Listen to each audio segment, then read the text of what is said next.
Hi! Are you worried about programming? Programming రాయడంలో మీరు ఇబ్బంది పడుతున్నారా? కోడింగ్ ఎక్కడి నుంచి స్టార్ట్ చేయాలో తెలియట్లేదా? This is the right place to learn coding and programming. Okay. So, మా గురువుగారు చెప్పినట్టు సైకిల్ తొక్కడం ఎలా అనే పుస్తకాన్ని మీరు ఎన్ని రోజులు చదివితే మీకు నిజంగా సైకిల్ తొక్కడం వస్తది. నేను అదే చెప్తున్నాను. మన ప్రోగ్రామింగ్ పుస్తకాలు గానీ, బ్లాగ్స్ కానీ, వీడియోస్ కానీ ఎన్ని రోజులు చూస్తే మనకి ప్రోగ్రామింగ్ వస్తది? అలా ఎప్పటికి రాదండి. స్విమ్మింగ్ పుస్తకాలు చదివినంత మాత్రాన మనకి స్విమ్మింగ్ రాదు. ఒక అవగాహన వస్తది. నీళ్ళు ఎలా ఉంటాయి, స్విమ్మింగ్ ఎలా ఉంటదని. ఇది కూడా అంతే. మీకు ప్రోగ్రామింగ్ రావాలంటే మీరు చేయాల్సింది ప్రాక్టీస్. దానికి సంబంధించిన అసైన్‌మెంట్స్, దానికి సంబంధించిన వర్క్, దానికి సంబంధించిన ఫ్లో అన్నీ ఒకదాని తర్వాత ఒకటి నేర్చుకున్నప్పుడు మాత్రమే, ఒకదాని ఒకటి తర్వాత చేసినప్పుడు మాత్రమే మీకు ప్రోగ్రామింగ్ వస్తది. Yes, we are training people, young people or any aged people to the extent of programmers. Okay. 1 month నా దగ్గర ఉండి చూడండి. మీకు ప్రోగ్రామింగ్ రాకపోతే యెస్, మనం దాని తర్వాత ఏం చేయాలని చూద్దాం. సో, ఈ ప్రాసెస్‌లో how do I approach a student అనేది. సో, నేనేమి గాల్లోంచి తీసుకొచ్చి చెప్పట్లేదండి. I have a very proper observation on programming. I'll first show you what exactly my background. Wait. Yeah. So this is what I really follow. Bloom's taxonomy. ఎవరైనా కొద్దిగా teaching తెలిసిన వాళ్ళు ఎవరన్నా ఉంటే వాళ్ళకి పాయింట్స్ తెలుస్తూ ఉంటాయి. మనము ప్రతి థింగ్ని ఈ రకంగా నేర్చుకుంటూ ఉంటాం. ఫస్ట్ రిమెంబరింగ్, తర్వాత understanding, applying, analysis, evaluation and creating. నేను ప్రతి స్టెప్లోనూ నా ఇంపార్టెన్స్, నా ఎంఫోసిస్ ఉంటుంది మీకు. సో కేవలం ప్రోగ్రామింగ్ అంటే జస్ట్ అర్థం చేసుకోవడం కాదు, లేదా గుర్తుపెట్టుకోవడం కాదు. ఫస్ట్ కొన్ని విషయాలని మీరు గుర్తుపెట్టుకోలేనేలాగా చెయ్యాలి. నేను చేయడానికి నా దగ్గర ఏముంది, నేను ఏం చేస్తాను చేయడానికి అని అంటే, మీరు గుర్తుండాలి అని అంటే రోజు బట్టి పట్టేస్తే గుర్తుండవండి. సో ఏదైనా ఒక కాన్సెప్ట్ని తీసుకున్నప్పుడు ఆ కాన్సెప్ట్ని డీటెయిల్గా ఎక్స్ప్లెయిన్ చేయాలి. ఎస్. సో ఒక కాన్సెప్ట్, ఒక ఫ్లో ప్రకారం మనం వెళ్తూ ఉండాలి. ఇప్పుడు డైరెక్ట్గా నేను తీసుకొచ్చి మీకు మర్జ్ సార్ట్లు అవన్నీ చెప్పడం వల్ల యూజ్ ఉండదు. సో ముందు మీకు డేటా టైప్స్ అంటే ఏంటో తెలియాలి, వేరియబుల్స్ అంటే ఏంటో తెలియాలి, ఆపరేటర్స్ అంటే ఏంటో తెలియాలి, స్టేట్మెంట్స్ అంటే ఏంటో తెలియాలి. ఓకే, ఇక్కడి వరకు ఆలోచించుకున్నా సరే ఇవన్నీ ఏం చేస్తాయని తెలియాలి. దాని మీద మీకు ఫుల్ గ్రిప్ అనేది రావాలి, ఫుల్ కంట్రోల్ అనేది రావాలి. ఇప్పుడు ఒక వేరియబుల్ని మనం ఎన్ని రకాలుగా డిక్లేర్ చేయొచ్చు, ఒక వేరియబుల్ని ఇలా చేస్తే ఏమొస్తుంది, అలా చేస్తే ఏమొస్తుంది. ఎస్పెషల్లీ నేను ఒక చిన్న పాయింట్ మీకు చెప్పాలనుకుంటున్నాను. ఎప్పుడైతే మీరు జస్ట్ ఒక చిన్న ప్రోగ్రామ్ రాయాలనుకుంటూ ఉంటారో అక్కడ ప్రతి ఒక్క డెవలపర్కి ఒక్కొక్క చిన్న చిన్న ఇష్యూస్ వస్తూ ఉంటాయి. ఆ ఇష్యూస్ ఎవరినైనా సాల్వ్ చేసి పెట్టగలుగుతారేమో అని మనం వెయిట్ చేస్తూ ఉంటాం అనమాట. కానీ ఎవరు సాల్వ్ చేయరు. For example, A is equal to 100 అని అన్నాం అనుకోండి, and B is equal to 200 అన్నాం అనుకోండి. ఇప్పుడు A is equal to B అని అంటే బిలో ఉన్న వాల్యూ ఏలోకి అసైన్ అవుతుందా, ఏలో ఉన్న వాల్యూ బిలోకి అసైన్ అవుతుందా అనే విషయాన్ని చాలామంది తెలుసుకోలేరు. నేను ఎస్పెషల్లీ ఇలాంటి చిన్న పాయింట్ల నుంచి స్టార్ట్ చేసి అన్నీ చెప్పుకుంటూ వస్తాను. ఎస్, ప్రోగ్రామింగ్లో కావాల్సింది చెప్పే వాళ్ళకు కావాల్సిన ఓపిక. ఎస్, ఒక 15 సంవత్సరాలు 16 సంవత్సరాల క్రితం నేను కూడా మీకులాగే ఒక బెంచ్లో కూర్చుని, అరే ఇది మనది కాదా, ఇది మనకు అర్థం కాదా అనే స్టేజ్లో నుంచి ఎస్ ఈరోజు నా ప్రాజెక్టులు నేను చేసుకునే స్టేజ్ వరకు వచ్చాను. Yes, I know what the pain is that. So మీకు ఇవన్నీ నేర్పించడానికి నేను అప్రోచ్ అయ్యే విధానం ఏంటి. సో మీకు ప్రతి కాన్సెప్ట్ చెప్తున్నప్పుడే నేను అదే రోజు మీకు ఒక టెస్ట్ పెడతాను. అంటే క్లాస్ జరుగుతున్నప్పుడే మీకు మధ్యలో ఒక టెస్ట్ వస్తుంది. సో మీరు ఎంతవరకు విన్నారు, ఎంతవరకు మీకు గుర్తుంటుంది అనేది ఇమ్మీడియట్గా జరుగుతుంది. ఇప్పుడు ఫర్ ఎగ్జాంపుల్ నేను ఇంట్రడక్షన్ టు జావా స్క్రిప్ట్ అని చెప్పాను, దానికి సంబంధించిన ఎంసీక్యూస్ అప్పుడే పెట్టేస్తాను. ఆ ఎగ్జామ్ అలా పెట్టగానే మీకు బేసిక్గా నేను చెప్తున్న ప్రతి దానికి ఒక అనాలిసిస్ అనేది వస్తుంది, అబ్జర్వేషన్ అనేది వస్తుంది, అండ్ గుర్తుంటుంది. అండ్ నేను చెప్పబోయే నెక్స్ట్ 10 మినిట్స్ 20 మినిట్స్ మీకు ఫ్లో అర్థమవుతుంది. ఇది నా దగ్గర మెయిన్గా ఉన్న అప్రోచ్. ఇదేం నేను కొత్తగా కనిపెట్టింది ఏం కాదు. టీమ్ ట్రీ హౌస్లో కానీ, ఉడేమీలో కానీ చాలామంది చేసే అప్రోచ్ ఇదే. వాళ్ళు ఏం చేస్తారంటే మీ అటెన్షన్ని గ్రాబ్ చేస్తూ ఉంటారు. నేను క్లాస్ చెప్తూ ఉంటే కొంతమంది వాళ్ళ సొంత ఊరికి వెళ్ళిపోయి వాళ్ళ అమ్మ నాన్నలు చూసేసి వస్తూ ఉంటారు. ఐ మీన్ టు సే వాళ్ళ ఆలోచనలు ఇక్కడ ఉండవు, వాళ్ళు ఎక్కడికో వెళ్ళిపోతూ ఉంటారు, మైండ్ మారిపోతూ ఉంటుంది. హైటెక్ సిటీలో క్లాస్ చెప్తూ ఉంటే దిల్సుఖ్ నగర్ వెళ్ళొస్తారు వాళ్ళ మధ్యలో. సో ఆ అటెన్షన్ని 100% నేను గ్రాప్ చేయలేకపోవచ్చు, కానీ మ్యాక్సిమైజ్ చేస్తాను అని మీకు ప్రామిస్ ఇస్తున్నాను నేను.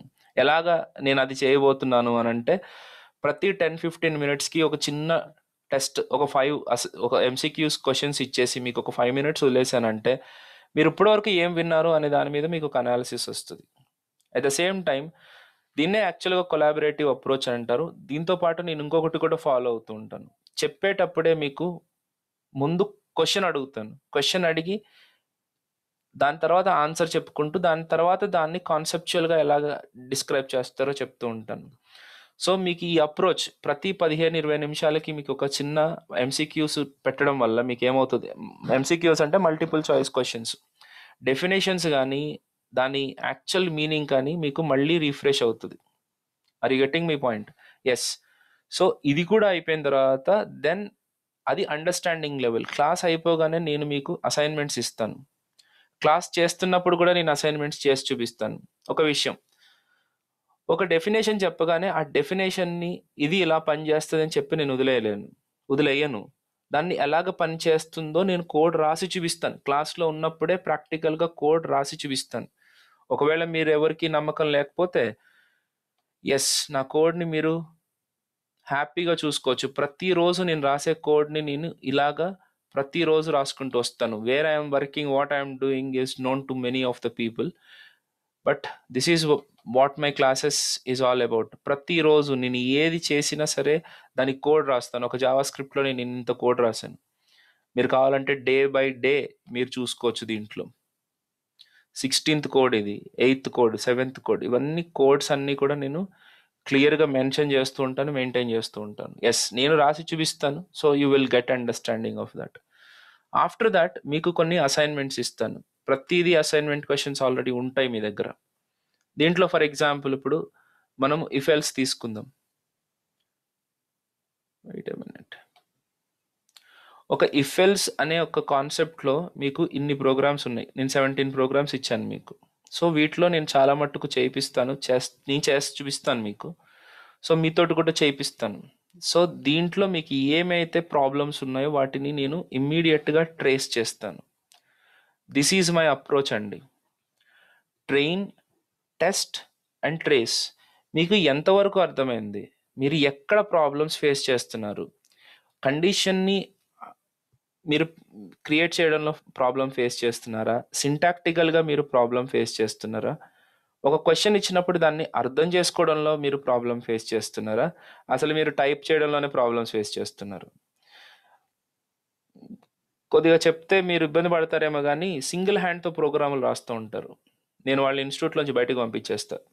2 చేతులతోటి ప్రోగ్రామ్స్ రాయాల్సిందే, అంతేనండి. ఓకే, ఆ టైప్ ఒక సింగిల్ ఫింగర్ తోటి రాస్తుంటారు, ఇట్లా కాదు కాదు కాదు కాదు. ఆ స్పీడ్ మీకు రావాలి. అది చిన్న ప్రాబ్లమే కావచ్చు, నేను దాన్ని కూడా పట్టించుకుంటాను నేను. ఓకే, అలాంటిది ఒక సింటాక్టికల్గా మీరు ఎక్కడ ప్రాబ్లమ్స్ ఫేస్ చేస్తున్నారో నాకు తెలిసిపోతుంది by giving you assignments. And మీరు ఎందుకు చేయలేదు అనేది నేను ఇమ్మీడియట్గా అదే రోజు నా సపోర్ట్ స్టాఫ్ తోటి మిమ్మల్ని అడిగిస్తాను. అక్కడ ఏం జరుగుతుంది అని 1-to-1 ఇంటరాక్షన్ జరుగుతూ ఉంటుంది. That is my major point. మీరు ఇక్కడే ఎందుకు నేర్చుకోగలుగుతారని చెప్తున్నాను. నేనేమి మిమ్మల్ని నేర్చుకోమని చెప్పట్లే. ఇక్కడ ఎలా నేర్చుకుంటారు, చాలామంది ఎందుకు ఇన్ని రోజుల నుంచి ఇక్కడ ఎందుకు నేర్చుకోగలిగారు, వాళ్ళు ఈరోజు ఎందుకు డెవలప్ చేయగలుగుతున్నారు అని అంటే yes, the reason is 1-to-1 interaction ఉంటుంది. క్లాస్కి మ్యాక్సిమం 15-20 మంది ఉంటారు. ఆఫ్లైన్లో అయితే అంటే ఇన్స్టిట్యూట్లో ఓన్లీ 10 మెంబర్స్ కానీ 15 మెంబర్స్ కానీ ఉంటారు. 1-to-1 ఇంటరాక్షన్ ఉంటుంది. మీ మొహం బట్టి నేను చెప్పేస్తాను మీకు ఏం జరుగుతుంది అని. ఇమీడియట్గా మన సపోర్ట్ స్టాఫ్ కూడా మిమ్మల్ని క్లాస్ అయిపోయిన తర్వాత అడగొచ్చు. దాంట్లో అసైన్మెంట్స్ అన్నీ నాకు ఎందుకు కావట్లేదు, ఏం జరగట్లేదు అని నేను చెప్పుకుంటూ వస్తాను. So this is about my approach, I'm telling you. For example ఈ అప్రోచ్లో మీరు బాగా నేర్చుకోగలిగింది ఏంటి అని అంటే, ఈ అప్రోచ్ తోటి మీరు బాగా నేర్చుకోగలిగేది ఏంటి అని అంటే ఫ్లో అన్నమాట. అంటే చిన్న ప్రోగ్రామ్ నుంచి స్టార్ట్ అయ్యి పెద్ద ప్రోగ్రామ్ వరకు వెళ్తుంది. ఈ ప్రోగ్రామ్స్ అన్నీ కూడా మనకు వస్తూ ఉంటాయి. ఓకే, ప్రతి ఒక్క ప్రోగ్రామ్ని మీరు దీంట్లో అర్థం చేసుకోగలుగుతారు. ఓకే, సో ప్రతి ఒక్క ప్రోగ్రామ్ని దాంట్లో ఉన్న గివ్ మీ ఎ మినిట్.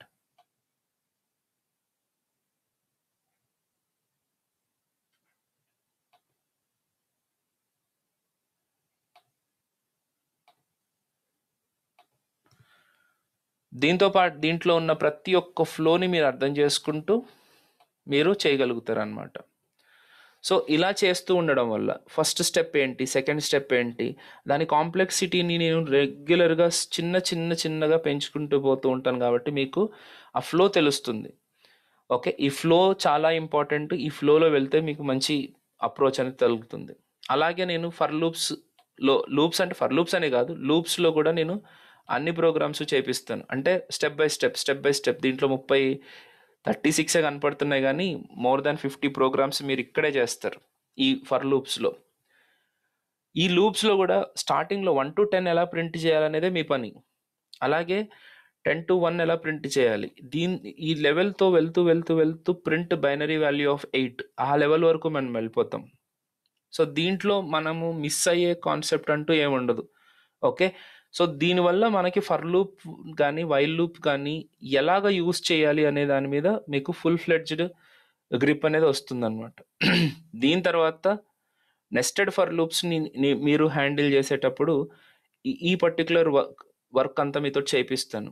ఇవన్నీ ఈ ప్రొసీజర్ అంతా మీకు ఏదో కామెడీగా ఉంటుంది, కానీ ఎస్పెషలీ అరేస్ని హ్యాండిల్ చేయాలంటే మీకు ఫర్ లూప్సే తెలియాలి, ఆ వైల్ లూప్స్ తెలియాలి. అరేస్లో మనం ఏ ఇంప్లిమెంటేషన్ చేయాలన్నా అవి కావాలి. ఇప్పుడు అరేస్ వస్తే మీరు డేటా స్ట్రక్చర్స్ చేయగలుగుతారు, లేకపోతే డేటా హ్యాండ్లింగ్ చేయగలుగుతారు, ఫిల్టరింగ్ చేయగలుగుతారు.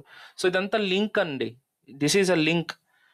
ఓకే, సో ఇఫ్ ఎల్స్ రాకపోతే అసలు కండిషన్ అంటే ఏంటో తెలియకపోతే మీకు లూప్స్ అర్థం కాదు, లూప్స్ తెలియకపోతే అరేస్ అర్థం కాదు, అరేస్ తెలియకపోతే అసలు దాని తర్వాత పిక్చరే అర్థం కాదు. ఓకే, సో ఇవన్నీ స్టెప్ బై స్టెప్ అప్రోచ్ కాబట్టి you have to learn in this moment. మీరు ఇక్కడ చూస్తే నా అసైన్మెంట్స్ అన్నీ కూడా కాంప్లెక్సిటీ అనేది ప్రోగ్రెసివ్గా ఇంక్రీజ్ అవుతూ ఉంటుంది. ఒకటేసారి నేను ఫస్ట్ ప్రోగ్రామ్నే కాంప్లెక్స్గా ఇవ్వను.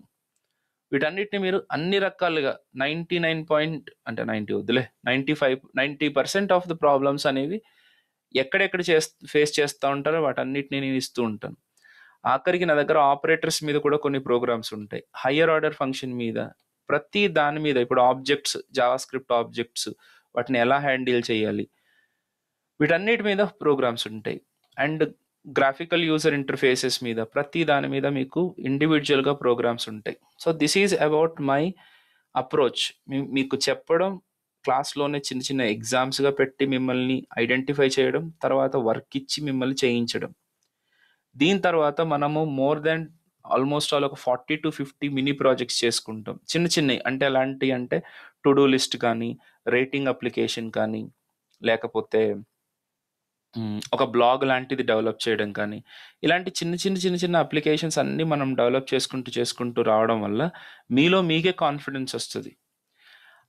అంటే ఇది నేను ప్రతిరోజు ఎక్స్పీరియన్స్ అవుతున్నాను కాబట్టి చెప్తున్నాను. ఒక 15 days 20 days బ్యాక్ ఎవరైతే అంటే మాకు భయంగా ఉంటుంది ప్రోగ్రామింగ్ అన్న వాళ్ళు, ఈరోజు నేను హెల్ప్ చేస్తానన్నా సరే, లేదు సార్ నేను చేసి చూపిస్తాను అని అంటారు. అలాంటి స్టూడెంట్స్ ఉన్నారు, మేబీ కమెంట్స్లో మీరు చూస్తారు, మేబీ 2-3 days లోపల. రెండోది, డెవలప్మెంట్ అనేది ఎంత బాగా నేర్చుకున్నారు అని అంటే, అఫ్ కోర్స్ వాళ్ళు కూడా కష్టపడి ఉంటారు. ఈరోజు నేను చెప్పే క్లాసులు కొద్దిగా స్లోగా కనిపిస్తాయి అంట, అది కూడా నేను ఫేస్ చేశాను. అంటే they have matured enough to handle big problems as well. అవును, డెఫినెట్గా. కానీ స్టార్టింగ్లో చెప్పేటప్పుడు అలాగే కేర్ తీసుకుని చెప్పాలండి. Yes, I do that. So ఈ రకంగా మనము ప్రోగ్రాంలో ప్రతి స్టెప్ని నేర్చుకుంటూ వెళ్తూ చివరికి డేటా స్ట్రక్చర్స్ని ఇంప్లిమెంట్ చేసేదాకా మనం చేస్తాం. Point number 1. సో రెండోది, ఇప్పుడు ఈ ప్రోగ్రామింగ్ లాంగ్వేజ్ నేర్చుకుంటే మిగతాది కూడా నేర్చుకోగలుగుతాం. అంటే పైథాన్ కానీ, జావా కానీ, పిహెచ్పి కానీ, ఇలాంటి ప్రోగ్రామింగ్ లాంగ్వేజెస్లో మనకి అంటే మనం ఎంతవరకు నేర్చుకోగలుగుతాం? Very perfect question. ప్రతి దాంట్లో ఉండేవి ఇవే కాన్సెప్ట్స్ అండి. ప్రోగ్రామింగ్ లాంగ్వేజ్ అంటే వేరేది ఏమి ఉండదు. ఇప్పుడు జర్మన్ నేర్చుకున్నా, ఇంగ్లీష్ నేర్చుకున్నా, తెలుగు నేర్చుకున్నా, you have to letter alphabet, you have to understand the alphabets. ABCDs నుంచే నేర్పిస్తారు, వర్డ్స్. అన్నీ సేమ్, అప్రోచ్ సేమ్, గ్రామర్ దానికి ఉంటుంది, దీనికి ఉంటుంది, దాంట్లో ఎక్స్ప్రెషన్ ఉంటుంది, దీంట్లోనూ ఎక్స్ప్రెషన్ ఉంటుంది, దాంట్లో టర్- ఏమేమి ఉంటాయో సేమ్ ఇలాగే ఉంటుంది. ఎస్, కొద్దిగా మీకు అసర్టివ్ వేస్లో కానీ ప్యాసివ్ వేస్లో కానీ డిఫరెన్సెస్ ఉండొచ్చు, అంతే. ఓకే, సో ప్రతి దానికి లింక్ ఉంటుంది. మీరు ఈ జావా స్క్రిప్ట్ నా దగ్గర నేర్చుకుంటే that will be helpful for you to understand and write the code in Python also. కొద్దిగా చిన్న చిన్న ఫీచర్స్ అటు ఇటుగా ఉండొచ్చు, నేను కాదనట్లేదు, but as you have to learn, you can do that by your own. ఆ ప్రామిస్ నేను ఇవ్వగలుగుతాను. అండ్ అరేస్ని హ్యాండిల్ చేయడం, వీటన్నిటిని నేను చాలా డీటెయిల్డ్గా చెప్పడం వల్ల మీరు దేంట్లో ఉన్న కాన్సెప్ట్స్ అయినా ఈజీగానే చేయగలుగుతారు. That is my approach. Okay, so ఈ ప్రోగ్రామింగ్ లాంగ్వేజెస్ మొత్తాన్ని నేను జావా స్క్రిప్ట్ బేస్ మీద మీకు చెప్తూ ఉంటాను. So this is about your concept, I mean what I'm teaching actually ఇప్పుడు. సో దీంట్లో మిమ్మల్ని నేను ఇంకొక చిన్న పాయింట్ కూడా చూపిస్తాను మీకు, last point. Yes, ya. So మీకు ఈ ప్రతి లెవెల్ని నేను ఎగ్జామిన్ చేస్తూ ఉంటాను, మీకు గుర్తుంటుందా? దానికి ఎక్కువ టెస్ట్లు పెట్టడం అనమాట. మీకు ఎన్ని టెస్ట్లు పెడితే మీకు అంత గుర్తుంటుంది ఆబ్వియస్గా. ఓకే, ప్రతిసారి మీకు రోల్ ఆన్ అవుతూ ఉండాలి. తర్వాత మీ అండర్స్టాండింగ్ని టెస్ట్ చేయడం, అంటే మీరు కరెక్ట్గా అర్థం చేసుకుంటున్నారా లేదా. ఇప్పుడు నేను ఒక పాయింట్ని అదే విధంగా అర్థం చేసుకున్నారా లేదా అనేది కూడా నాకు తెలుస్తుంది. ఎలా తెలుస్తుంది అని అంటే, మీరు అసైన్మెంట్స్ క్లియర్ చేయడం వల్ల. అప్లికేషన్ మీరు కరెక్ట్గా చేస్తున్నారా లేదా, అప్లికేషన్ ఎలా చేస్తున్నారు, మీరు ఏదైనా డెమాన్స్ట్రేట్ చేయగలుగుతున్నారా దాన్ని. మీరు ఇప్పుడు ఫర్ ఎగ్జాంపుల్ మీరు ఏసీ రిమోట్ చూసినప్పుడు దీంట్లో కొన్ని నెంబర్స్ ఉంటాయి, తర్వాత బటన్స్ ఉంటాయి. ఇలాంటి ఇంటర్ఫేస్ని మనం కూడా డెవలప్ చేయగలమా అనేది మీకు ఇంపార్టెంట్. ఆ థాట్ మీకు వస్తుందా లేదా, that is what application. And analyse చేయగలుగుతున్నారు లేదా. అనలైజ్ చేయడం అంటే ఏంటంటే, ఇప్పుడు ఒక ఫర్ లూప్, ఒక అరేని ఇటరేట్ చేయడానికి ఫర్ లూప్ వాడడం బెటరా, ఫర్ ఈచ్ వాడడం బెటరా, మెథడ్స్ యూజ్ చేయాలా, సార్టింగ్ యూజ్ చేయాలా, ఈ అనాలిసిస్ అంతా ఉందా లేదా, దాన్ని మీరు ఎక్స్పెరిమెంట్ చేస్తున్నారా లేదా. ఎవాల్యుయేటింగ్ అంటే, ఎస్ ఆఫ్ కోర్స్, ఇప్పుడు నేను క్వశ్చన్స్ అడుగుతూ ఉంటాను, సో దాన్ని బట్టి మీరు కరెక్టా కాదని జస్టిఫికేషన్స్ ఇచ్చుకుంటూ ఉంటాం. మీరు కూడా బ్లాగ్స్ చదవాలి. తర్వాత creation, ultimately you have to create something, so that is actually called project. So అల్టిమేట్గా మనం ఒక పెద్ద ప్రాజెక్ట్ చేసుకుంటాం మనం అప్లికేషన్ ఓరియంటెడ్గా. సో ఇవన్నీ నేను మీకు నేర్పిస్తూ ప్రోగ్రామింగ్లో బెస్ట్గా ఎలా చేయాలని చెప్తూ ఉంటాను. Okay, so this is my approach towards anything అండి, whether it is JavaScript or Angular or React. మీరు మీకు కింద నా ఓల్డ్ డెమో వీడియో లింక్స్ మీకు డిస్క్రిప్షన్లో షేర్ చేయడం జరుగుతుంది. లేదు అని అనుకుంటే మీరు విఎల్ఆర్ ట్రైనింగ్ వెబ్సైట్లో చూడండి, మేము జావా స్క్రిప్ట్, రియాక్ట్, యాంగ్యులర్ ఎలా చెప్తున్నామో తెలుస్తుంది మీకు. నోడ్ కూడా చెప్తాను నేను. And yes, please follow me and like my channel and please share this video if you like it. Okay, ఇవన్నీ నేను మీకు నేర్పిస్తాను. మీకు ఏం డౌట్స్ ఉన్నా కమెంట్ సెక్షన్స్లో అడగండి. అండ్ కింద ఇచ్చిన టైమింగ్స్ ప్రకారం మీరు జాయిన్ అవ్వండి ఆ video. Okay, thank you for listening.